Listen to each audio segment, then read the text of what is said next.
Donc notre première grande activité a lieu samedi au Hennessy Park Hotel, le dîner annuel de la presse, ou ce que nous espérons qui deviendra le dîner annuel, un grand événement, qui sera un grand rendez-vous pour la profession et où nous aurons l'honneur de recevoir la présidente de la République, Mme Hakim, qui remettra les prix du prix Nicolas Lambert 2015.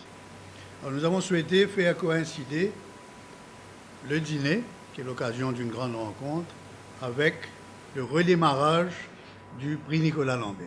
Il y a 5 prix qui seront remis par la présidente de la République. Le Media Trust a nommé un jury en toute indépendance qui ne comporte aucun membre du Media Trust. Ce jury est présidé par M. Toriden Chelapermal, qui est le directeur du MCCI Business School, Mme Vijaya Tilok de l'Université de Maurice, qui est une historienne très connue, le Dr Michael Acha, qui est un expert des Nations Unies pour l'environnement, et le directeur du Democracy Watch, Rukaya Kassenali de l'Université de Maurice, M. Rajen Babli, le directeur de Transparency International, et M. Ashok Palakisun, qui est un avocat, ancien chairman de l'IBA. Et les résultats seront donc annoncés samedi soir. Le premier prix récompensera la photo de l'année 2015. Le deuxième award récompensera le meilleur article de la presse écrite. Le troisième prix récompensera la meilleure production radiophonique. Le quatrième award, la meilleure production multimédia.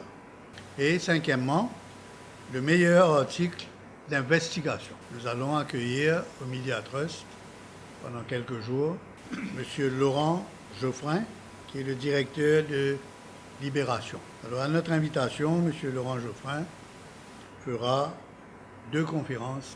La première, le 2 février, toujours au Hennessy Park Hotel, qui est central à Eben, à 17h, pour les journalistes et pour tous les autres professionnels des médias. Et il vient nous parler de la situation de la presse écrite dans un contexte changeant et assez difficile. Donc ce sera une conférence pour nous, professionnels, et pas seulement journalistes. Ça peut être des commerciaux, ça peut être les cadres administratifs, les gens de la publicité. Nous invitons tous les professionnels de la presse. Ensuite, 2 jours après, le 4 février, toujours à 17h, Laurent Geoffrin animera une deuxième conférence, cette fois-ci pour le grand public, qui a lieu cette fois à l'Université de Maurice, au Lecture Theatre 2. Cette fois, Laurent abordera 2 thèmes. Il est possible aussi qu'il aborde le premier thème, ce thème dans sa première conférence. C'est aussi le terrorisme international et la manière dont les médias abordent cette question. Du 15 au 19 février, en collaboration avec l'ambassade des États-Unis et avec Transparency International, Transparency Mauritius, nous allons patronner une grande formation sur le journalisme d'investigation. Là, il y a une session de formation sur les financial crimes par Lucinda Fleeson. Alors là, nous parlons d'une session de formation intensive où nous inviterons une douzaine de journalistes mauriciens intéressés par investigative journalism. 20 au 27 février, une autre session de formation intensive, cette fois animée par Audrey Vacher, qui est maintenant à Libération. Donc Audrey sera à Maurice du 20 au 27 février et ici même animera un programme de formation. Même chose, atelier de travail, cette fois destiné aux secrétaires de rédaction, aux chefs d'édition. Nous souhaitons par exemple passer une journée ou une demi-journée avec des journalistes sur des thèmes précis. La Constitution, peut-être pour les plus jeunes parmi les journalistes, le Parlement, le judiciaire.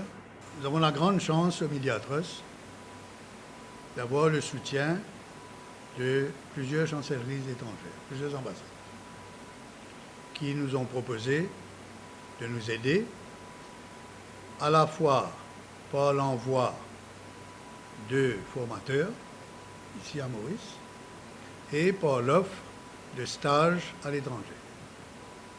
Par exemple, les gagnants du prix Nicolas Lambert, ou des prix Nicolas Lambert, à part de leur prix, de leur award, ils obtiendront des stages à l'étranger que nous négocions actuellement. Notre proposition est d'établir une école de journalisme. C'est une nécessité absolue. Il faut que nous mettions en place quelque chose qui va durer. Avoir à l'île Maurice cette école de journalisme qui sera une école à la fois mauricienne, mais ouverte sur la région, puisque ce projet est à la fois pour le journalisme de langue française, anglaise, mais aussi, comme l'a souhaité M. Modi, le Premier ministre de l'Inde, qui s'intéresse à ce projet, aussi un journalisme de langues orientales, hindi en particulier. C'est un projet que nous réaliserons en partenariat avec des institutions prestigieuses. Pourquoi? Parce qu'au bout de ce projet, il faut qu'il y ait une certification, des certificats, des diplômes qui soient reconnus. Une quatrième question qui nous intéresse beaucoup, c'est le Freedom of Information Act. Nous avons déjà fait des forums dessus, nous avons déjà fait une conférence. Nous sommes au Media Trust, partisans d'un Freedom of Information Act qui élargirait l'accès pour les journalistes à l'information, surtout à l'information officielle. Et le moment venu, quand le gouvernement aura institué une commission, un comité sur cette question, nous allons certainement être partie prenante de ce débat et nous allons certainement faire des propositions pour faire avancer la cause d'un Freedom of Information Act. Nous souhaitons faire des conférences dans des collèges pour intéresser les jeunes à la profession, à la presse. Nous souhaitons publier un livre sur l'histoire de la presse, une histoire très très riche. Nous allons bien sûr bouger vers un code d'éthique, un code de conduite. Nous espérons arriver un jour à un Press Complaints Committee, parce que beaucoup de gens protestent, mais sans recours. Alors, soit un Press Complaints Committee, soit un ombudsman de la presse, et trouver des moyens de tenir en ligne de compte les protestations du public qui sont parfois ou qui s'estiment victimes d'abus de la presse.